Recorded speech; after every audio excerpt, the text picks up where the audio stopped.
Assalamualaikum dan salam sejahtera. Hai semua, saya Adam, wartawan TV PSS Selfie 3 melaporkan dari Dataran Perhimpunan untuk liputan khas Majlis Khatib Muda yang berlangsung dengan penuh semangat hari ini. Program ini memberi peluang kepada murid-murid untuk menunjukkan bakat dalam menyampaikan khutbah dan pengucapan awam dengan yakin dan berani. Memang terbaik. Jom kita ikuti suasana sepanjang majlis ini. أنفسنا ومن سيئات أعمالنا من يهده الله فلا مضل له ومن يضلل فلا هادي له أشهد أن لا إله إلا الله وحده لا شريك له وأشهد أن محمدا عبده ورسوله اللهم صل وسلم وبارك على سيدنا محمد وعلى آله وصحبه أجمعين أما بعد.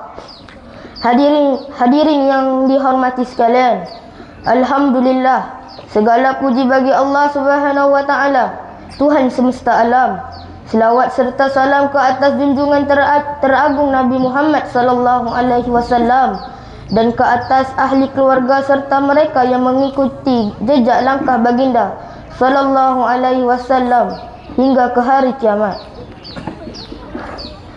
Bulan Ramadan adalah amat sinonim dengan Al-Quran kerana di dalam bulan ini diturunkan Al-Quran sebagai petunjuk bagi sekalian manusia. Firman Allah Subhanahu wa Ta'ala, Syahrul Ramadan allazi unzila fihi al-Quran hudan linnas wa bayyinatin minal huda wal furqan. Maksudnya, masa yang diwajibkan kamu berpuasa itu ialah bulan Ramadan yang padanya diturunkan Al-Quran menjadi petunjuk bagi sekalian manusia dan menjadi keterangan-keterangan yang menjelaskan petunjuk dan yakni menjelaskan perbezaan antara yang benar dengan yang salah. Surah Al-Baqarah ayat 183. Hadirin yang dihormati sekalian, banyak kelebihan membaca Al-Quran di bulan Ramadan. Antaranya ialah: pertama, ditinggikan darjat di sisi Allah Subhanahu wa Ta'ala. Orang yang membaca Al-Quran di bulan Ramadan akan ditinggikan darjatnya oleh Allah Subhanahu wa Ta'ala. Sebagaimana sabda Nabi Muhammad sallallahu alaihi wasallam, Allah mengangkat darjat sebagian kaum melalui kitab ini, yakni Al-Quran, dan Dia merendahkan sebagian kaum yang lain melalui kitab ini juga. Hadis riwayat Muslim.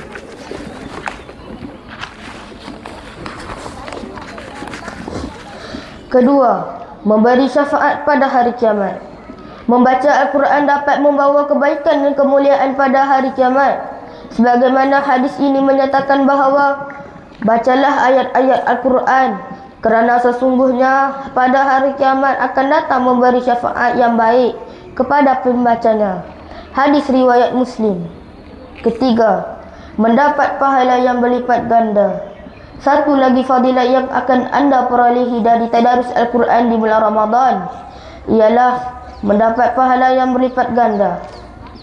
Segala ibadah yang dilakukan di bulan Ramadan ini akan diberikan pahala yang berlipat ganda oleh Allah Subhanahu wa Ta'ala, termasuk tadarus Al-Quran yang merupakan ibadah yang paling dianjurkan untuk diamalkan di bulan yang penuh keampunan ini.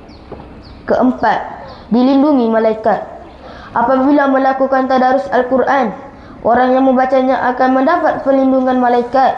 Sebagaimana sabda Nabi Muhammad sallallahu alaihi wasallam, orang yang mahir membaca Al-Quran akan bersama para malaikat yang mulia dan selalu berbuat kebaikan. Sedangkan orang yang membaca Al-Quran dalam keadaan tergagap-gagap dan dia kesulitan, yakni membacanya, maka baginya 2 pahala. Hadis riwayat Bukhari dan Muslim. Kelima, tadarus memberikan ketenangan hati. Umat Islam yang mengamalkan zikir pada malam Ramadan akan diberikan ketenangan oleh Allah Subhanahu wa Ta'ala. Sebagaimana hadis riwayat Abu Hurairah bahawa Rasulullah sallallahu alaihi wasallam bersabda, tidaklah berkumpul suatu kaum di Baitullah, yakni masjid, untuk membaca kitab Allah dan mempelajarinya, melainkan sesungguhnya akan turun kepadanya mereka ketenangan dilimpahi rahmat kepada mereka, para malaikat berduyun-duyun kepada mereka dan Allah mengingat mereka di hadapan makhluk yang bersamanya. Hadis riwayat Muslim.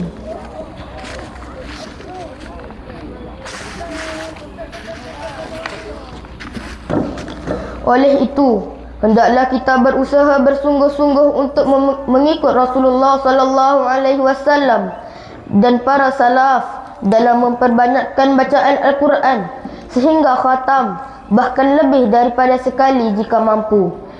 Jika sekiranya seseorang tidak menghatamkan Al-Quran di bulan Ramadan dalam keadaan dia mampu, maka tidaklah dikira berdosa, namun sesungguhnya dia telah terlepas banyak kebaikan dan kelebihan.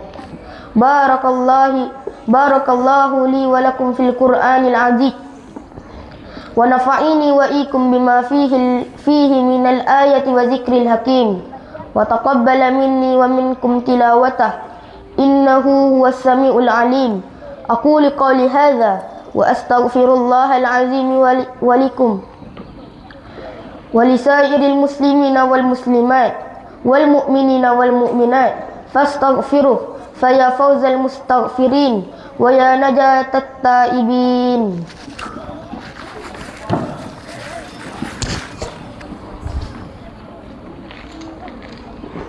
Alhamdulillah, Majlis Khatib Muda hari ini berjalan dengan lancar dan penuh inspirasi.